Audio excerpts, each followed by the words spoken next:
Assalamualaikum warahmatullahi wabarakatuh. Bagaimana kabar Ustazah hari ini? Semoga selalu dalam lindungan Allah Subhanahu wa taala. Baiklah, hari ini kita akan mempelajari fikih. Buka bukunya fikih. Buka bukunya halaman 170. Kita akan melanjutkan materi kita tentang sholat sunnah. Dengarkan materi penjelasan Ustazah. Catat ke buku catatannya yang terpenting ya nak. Simak video Ustazah berikut ini. Untuk yang pertama, kita akan belajar tentang definisi dan ketentuan sholat sunnah. Maksudnya sholat sunnah muakkad. Bisa buka bukunya halaman 170. Sholat sunnah muakkad itu adalah sholat sunnah yang dianjurkan kepada umat Islam untuk dilaksanakan, karena Rasulullah juga melaksanakannya. Pelaksanaan sholat sunnah ini nak hampir mirip dengan sholat wajib. Ada niat, ada baca al-iftitah, al-fatihah, ruku, sujud, hampir mirip dengan sholat wajib. Cuman perbedaannya sholat sunnah muakkad dan sholat wajib itu yang pertama tidak perlu didahului azan. Jadi kita ingin melaksanakan sholat sunnah nih, tidak perlu kita menunggu azan. Azan dan iqamah hanya untuk sholat wajib. Sholat sunnah ini tidak perlu kita menunggu azan. Dilaksanakan secara munfarid. Munfarid di sini artinya dilaksanakan secara sendiri-sendiri, tidak harus berjamaah.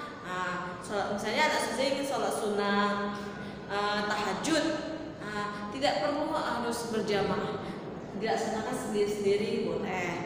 Tapi Ustazah, boleh nggak kita sholat sunnahnya berjamaah? Boleh saja, tidak ada yang melarang. Yang ketiga, dimulai dengan niat. Tentu segala sesuatu apapun yang kita kerjakan selalu dimulai dengan niat. Begitu juga sholat sunnah, begitu sama dengan sholat wajib, kita mulai dengan niat. Yang keempat, laksanakan 2 rakaat salam. Laksanakan 2 rakaat salam sama dengan sholat wajib. Contohnya sholat yang kita laksanakan 2 rakaat salam, sholat duha, sholat sunnah rawatib, ataupun sholat lain. Sholat duha pasti sudah sering melakukannya. Yang kelima, melaksanakan sholat sunnah itu lebih baik kita berpindah tempat dari sholat wajib. Misalnya anak saudara melaksanakan sholat wajib di depan sini, lalu anak saudara ingin melaksanakan sholat sunnahnya, bergeser ke sampingnya. Jadi jangan di satu tempat, di situ tadi sholat wajib, di situ kita sholat sunnah. Jangan, lebih baik kita berpindah tempat. Bukan berarti kita sholat wajib di masjid, sholat sunnahnya di rumah, tidak.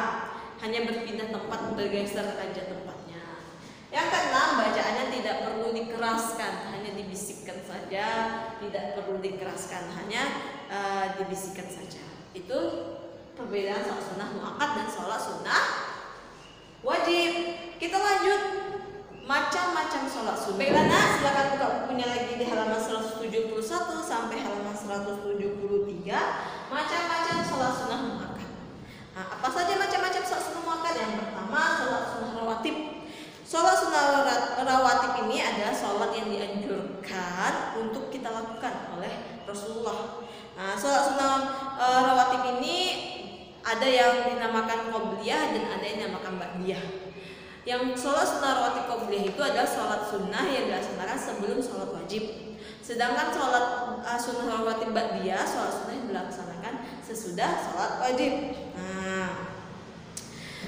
Adapun hukum sholat sunnah rawatib itu ada yang muakkad dan ada yang ghair muakkad. Sebagaimana disebutkan dalam hadis diriwayatkan oleh Tirmizi, man shalla fi yaumin wa lailatin tintai asyrata raka'atan tuniya lahu baitun fil jannati arba'an qabla zuhri wa raka'ataini ba'daha wa raka'ataini ba'dal maghrib wa raka'ataini ba'dal isya wa raka'ataini qabla salatul fajr.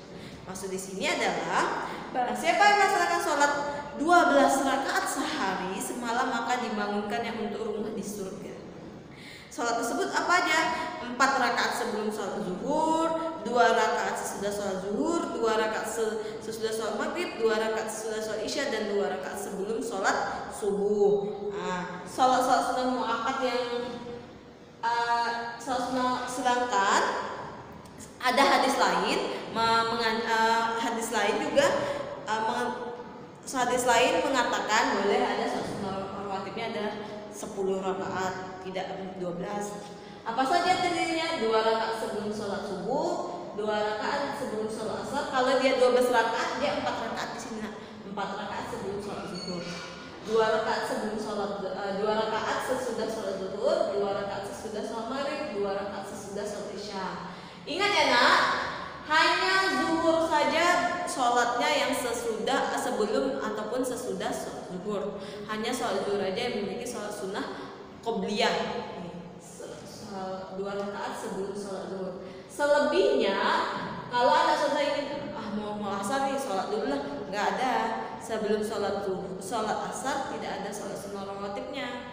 Tapi setelah sholat asar dulu 2 rakaat. Maaf nak, yang asar tidak ada, yang asar tidak ada qobliyah dan ba'diyah. Sholat yang ada sholat sunnah rawatib yang kita kerjakan sebelum sesudah sholat subuh. Sebelum sholat subuh tidak dianjurkan untuk sholat sunnah rawatibnya, tapi sesudahnya baru.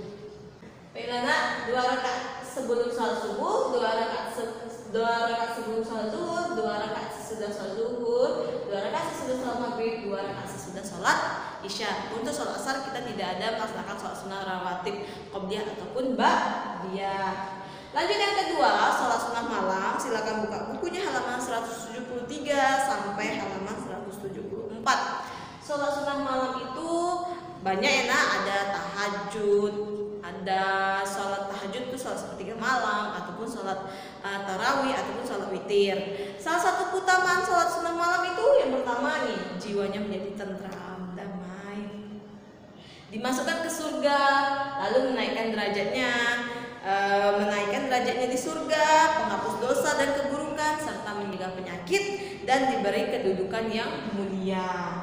Nah, adapun macam-macam sholat sunnah malam itu adalah macam-macam sholat sunnah malam itu ada namanya sholat tarawih. Sholat tarawih pasti anak sudah mengetahuinya ya. Kapan kita melaksanakan sholat tarawih?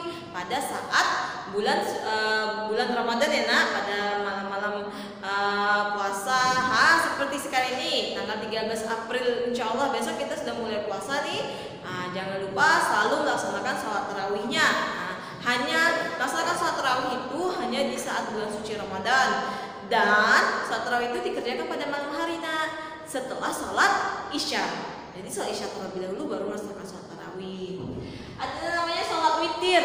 Sholat witir ini adalah sholat ganjil. Biasanya dilaksanakan setelah sholat tarawih. Setelah kita melaksanakan sholat tarawih, kita lanjut ke sholat witir. Jadi melaksanakan sholat witir itu kapan?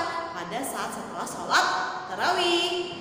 Yang C, ada pun namanya sholat tahajud atau yang biasanya kita sebut sholat sepertiga malam. Itu dilaksanakan pada malam hari. Sepertiga malam itu jam berapa sih Ustazah? Kisaran jam setengah 3, jam 2.30 sampai jam 3.00.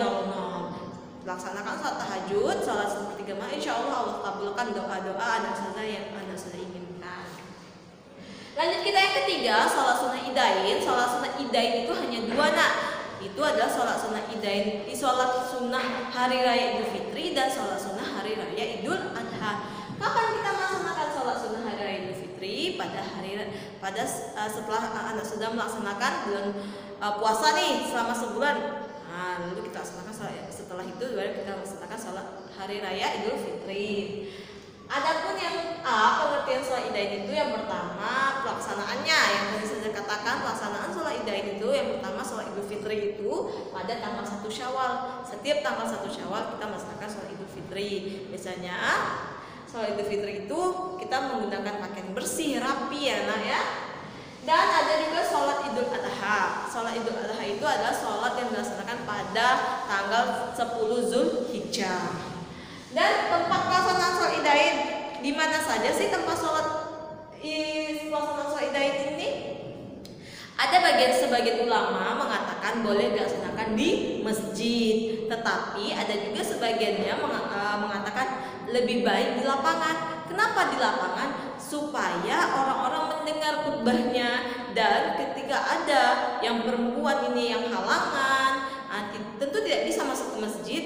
Lebih baik di lapangan, dia pun walaupun tidak melaksanakan sholat tetapi hanya mendengar khutbah tetap dapat pahala. Maka dari itu ada 2 versi, boleh di masjid dan di lapangan, tapi lebih diutamakan terkadang di lapangan agar tempatnya luas juga salah satunya ya. Yang C, waktu pelaksanaan sholat idain. 176. Waktu pelaksanaan sholat Idain itu adalah dari mulai terbit matahari sampai sebelum tergelincir matahari atau waktu duha.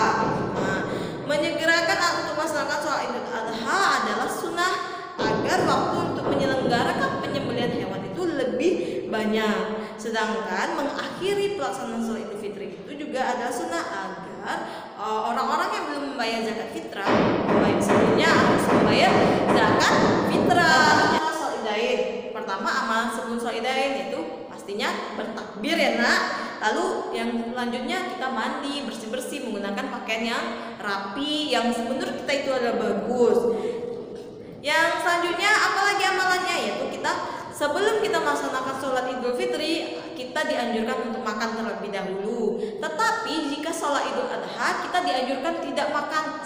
Makannya kapan? Setelah sholat Idul Adha itu baru kita dianjurkan untuk makan. Jadi ketika pelaksanaan sholat Idul Adha ini sebelumnya kita dianjurkan untuk berpuasa.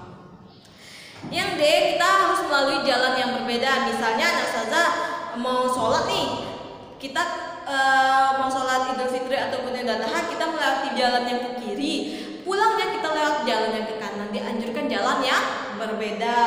Yang terakhir, amalan ketika sholat Idain itu apa saja? Amalannya ketika sholat Idain atau pada waktu sholat Idain amalannya apa saja? Dilaksanakan sholatnya dilaksanakan secara berjamaah, takbirnya 7 kali untuk rakaat pertama, 5 kali untuk rakaat kedua. Lalu mengangkat tangan setiap kali takbiratul ihram, membaca doa tasbih. Apa doanya nak? Subhanallah walhamdulillah wa la ilaha illallah wallahu akbar.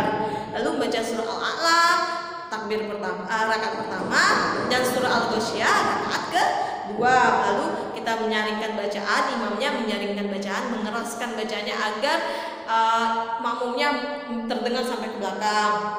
Khutbah dilaksanakan 2 kali, diawali dengan membaca takbir sebanyak 9 kali pada khutbah pertama dan 7 kali pada khutbah kedua. Nah, itu tadi tata cara sholat Idain. Baiklah nak, cukup itu dulu materi Ustazah. Nanti akan saya insyaallah akan kita lanjutkan pada minggu berikutnya. Ustazah akhiri, catat ke buku catatannya nak, tetap semangat dan jaga kesehatan, jaga jarak, menggunakan masker. Ingat, Ustazah akhiri, assalamualaikum warahmatullahi wabarakatuh.